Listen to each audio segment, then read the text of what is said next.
if we believe that we don't have any extra parts or wasted parts, then we must ask, is the human appendix useless or useful?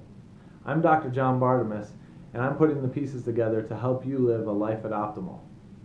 Well, the answer to that question in my mind would be useful, because I believe that we don't have any extra parts. We weren't created with parts that are useless, in my opinion. And studies on the appendix would support that opinion. In looking at appendix function, studies have shown that the appendix is useful as early as the 11th week of gestation or the 11th week of fetal life. In the fetus at 11 weeks, the appendix houses endocrine cells that produce amines and peptide hormones that help guide development and homeostatic or balanced function. When we get to postpartum, once we're born, as a baby and then all the way through age 30, the appendix is functioning as an immune organ. It peaks at about age 30, and then by age 60 it's pretty much dormant. So throughout our childhood and development and early adult life, the appendix is very important as an immune organ. It functions like a lymph organ. In the appendix, the B cells mature. B cells become plasma cells and produce antibodies for us. So when we deal with an infection, for example chickenpox, you create antibodies so that your body and immune system remembers that infection, and if you're ever exposed again, you deal with it without developing scabs and itchy and all of that. So it has function in B cell maturation. It also functions in producing immunoglobulin A, or IgA antibodies. These are key in mucosal immunity, especially in the gut, sinuses, eyes, ears, nose, throat, lungs, bladder, wherever there's mucus. So IgA antibodies are the first line of defense, and they're sampling things coming into the body and saying, should we allow this to pass, or should we get them out of here?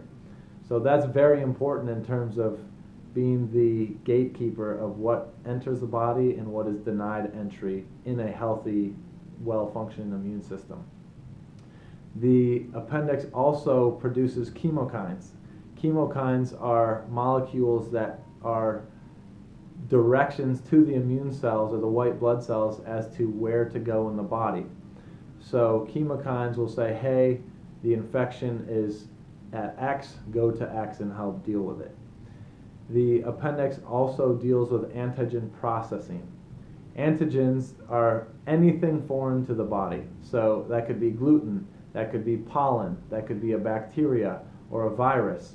So the appendix is constantly sampling or being exposed to antigens that are present in the gut and helping guide the immune response to those antigens and saying, hey, that's friend, let that in, or that's useful, let that in, or this is foe, respond against it, don't let that in.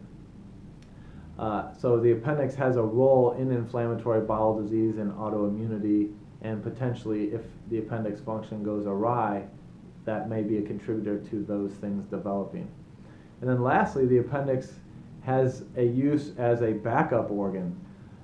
If you have if you have a bladder disease where the bladder has to be removed, a healthy appendix can be used in the reconstruction of the bladder, and the appendix functions in that reconstruction as a muscle to help you be continent, to help you to be able to pinch off the new bladder to prevent urinating on yourself.